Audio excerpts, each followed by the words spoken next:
Before I became Ààrẹ Ọ̀nà Kakanfò, I don't do anything without spiritual investigation. Nigeria, quote me, Nigeria will not move forward if we don't go back to true federalism or regionalism. If we don't go back to regionalism, within 3 years, Nigeria will break. 344 students kidnapped will now pay ransom for each one. A PhD holder was killed in Igangan, nothing happened. Another was killed in Ifon, nothing happened. Our policing supposed to be federal police, regional police, state police, and local government. 4 layers will remain as 1 layer of policing. And that's a problem. Unfortunately, few elites in Nigeria did not want Nigeria to restructure back to the regionalism. I'm sorry for Nigeria. I'm sorry for this nation. And now come back to the world, what a nation at the end of the day.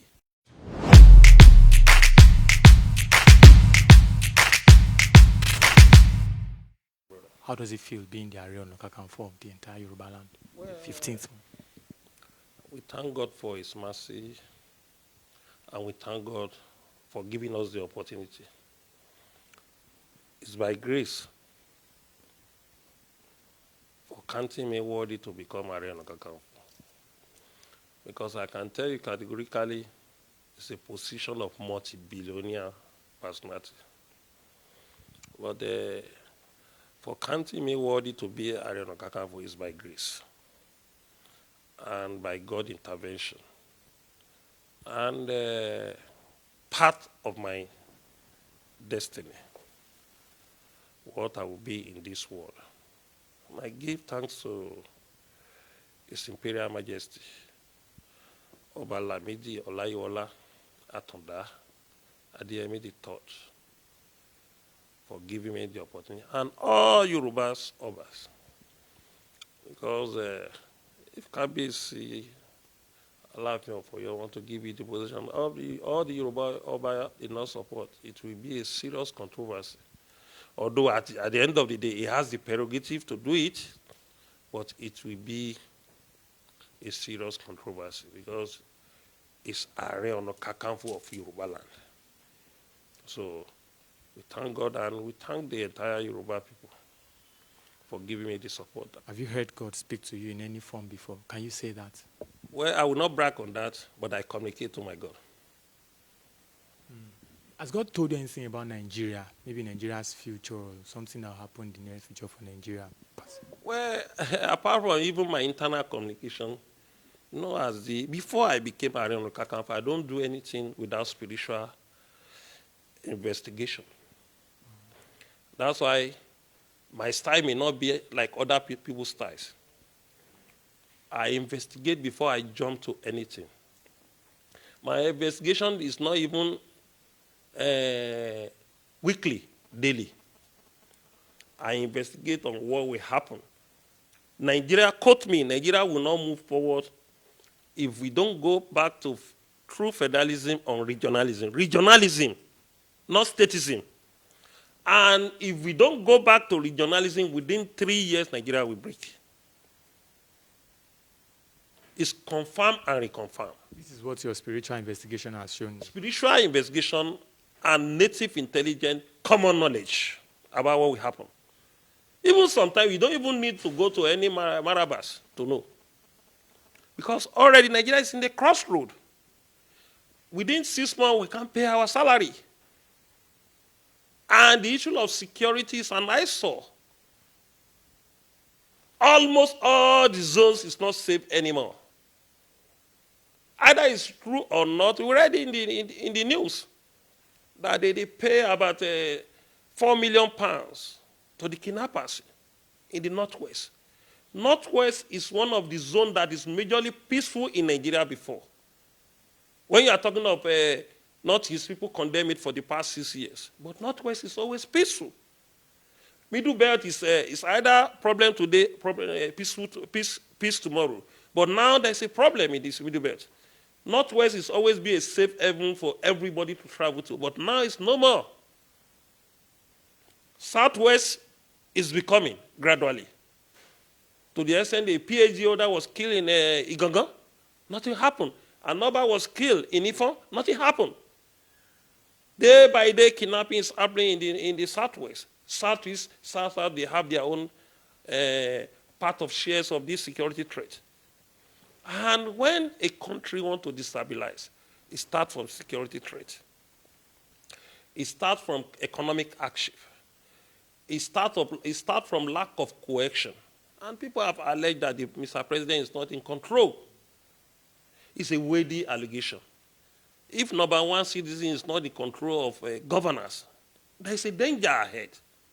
So definitely, you don't even need to investigate, apart from we have investigated, to say that Nigeria will last in this way. Unfortunately, few elites in Nigeria did not want Nigeria to restructure back to the regionalism. When a children fall, you look at the front. When an elderly fall, you look at the back. Where are we coming from? When a problem arises, you have to study your history. Where did we got it wrong? How did we got our independence? We got our independence to allow the federation to be. We have a 3 region. After some period, we have Midwest joining the region, and we were doing well. I'm not saying there is no corruption by then, but it's minimal. But by the time we go to this statism, we now create a lot of emperor to be a governor. And the governor now decided that, okay, any system you give to us, which is unitary system of government, we'll be collecting our own share, we'll be collecting the local government share and put it together, pay salary, do a little project, and make our money. And the governor now become a godfather. When they become a governor, they install their governor. And after becoming a governor, they now target to become a president. Now corruption has been institutionalized in the country. The target of the governor is that we are in business, in politics. When we embezzle money, we use the money to further our ambition, to make more money, and to make more money to the stage of presidency and become a mafia. Because the way Nigerian politics is going to a stage that we now turn to Italian mafia, like a drug business. Anybody who wants to cross our way, puts 300 million on his head and take it away from the circulation. I'm sorry for Nigeria. I'm sorry for this nation. And now come back to the word of Professor Wole Soyinka, what a nation at the end of the day. Because the way things is going on, this is not the country we fought for. I was part and parcel of the people that fought for this country at the age of 23 years. And we got the democracy when I was in the age of 29 years. Never see a country that is not economically stable, that closes its border for 1 year, land border, when there is no war. Land border for 1 year and 4 months. And you can see how much we lost in the process. In the process, we enter a recession that can compare with 1987 recession. And at the end of the day, we now went to go and borrow $1.5 billion from Brazil. I now sit down, I say, maybe we call it a mini economic person who is not a strong economic planner. The custom generates about almost 800 billion naira. 800 billion naira in a year through the custom.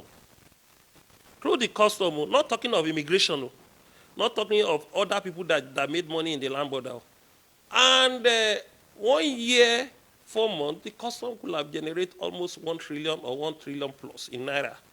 So definitely by closing the land borders, we have lost like 700 billion to 800 billion. And how much did we went to go and borrow in Brazil? 1.5 billion. That 700 to 800 billion covered that 1.5 billion without borrowing. You cite a security threat. What is security threat? That what is our immigration doing?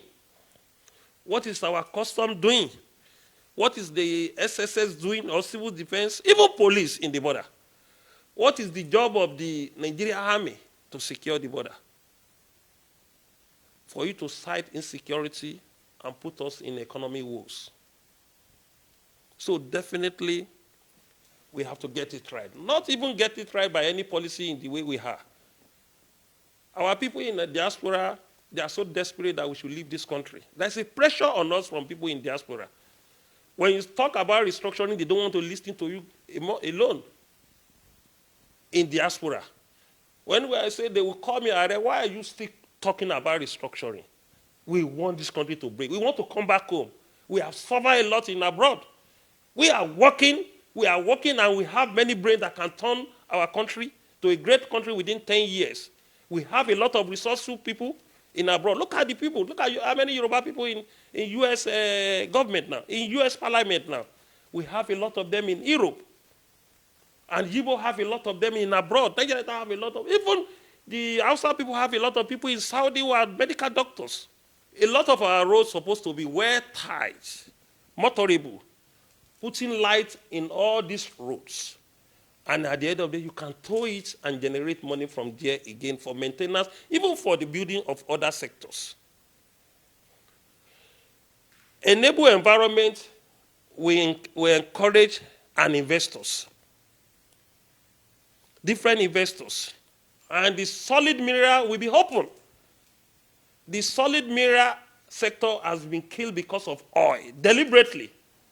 We have the second largest bitumen in Ondo State after Canada. We haven't touched it.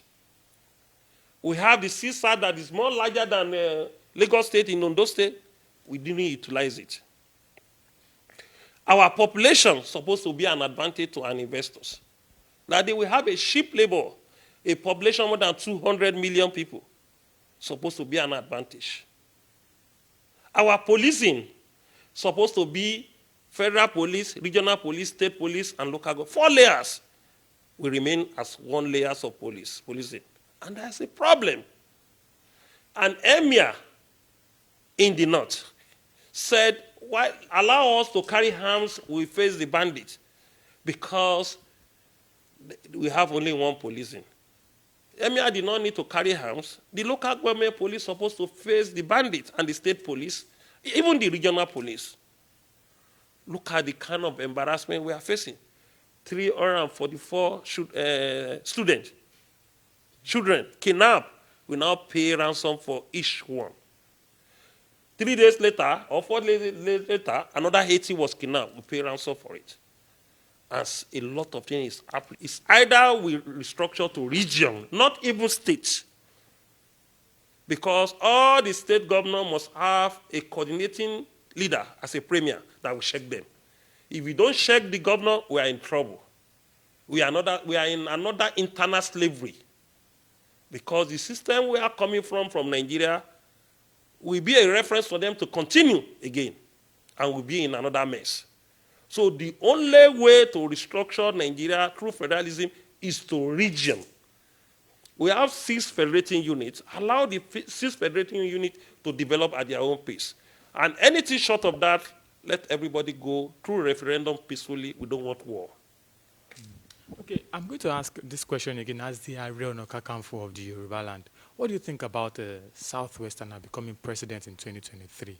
Because already there are talks here and there about Asiwaju wanting to become president in 2023. What do you think about it? I'm not interested on anybody that will be a president.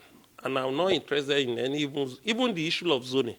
I'm not interested on that for now because we don't have confidence in most of them that want to come out.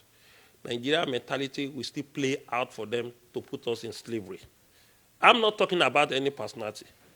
What I'm interested most before 2023 is for us to restructure this country to region. So if we restructure to region, anybody can be a president. We'll be less concerned with what will happen in Abuja. Our more concentration on development and our future will be in our region, in Southwest. But by saying somebody should be a president from your own zone, those are political businessmen who have already realized how much it will make from the candidates. They have calculated, the candidate have promised them that we spend about 800 billion naira. So they have already opened their mouths and saliva that they will make nothing less than 100 to 150 million naira. And they will sell their future 4 years damages can create another 80 years damage for our dear nation. That's the mistake Nigeria don't think of in electioneerings. When you put a wrong person in power for 4 years, it will create a damage of another 40 or 80 years. And what we are saying, I don't engage anybody to be a president, but I'm not so desperate about zoning. I'm not even desperate about Southwest. All I want is that let us have our region back to, based on true federalism, based on federating unit. By then, we can develop at our own pace. So when we generated 100% of income, we give 20 or 25 to the federal. The federal government will still be rich because all the season we give them 25% of their income. And they will be more organized. To the extent most of our resources are being injected to Niger now. Building a refinery to Niger, and we don't have road here, building a road that link Niger. Most of our politicians in the north now invest in the Niger. Before you know, within 10 years, Niger will be a paradise. And Nigeria continue to be rotten. So let's go back to regionalism. And if you don't want to go back, I'm afraid within 2-3 years, Nigeria will break.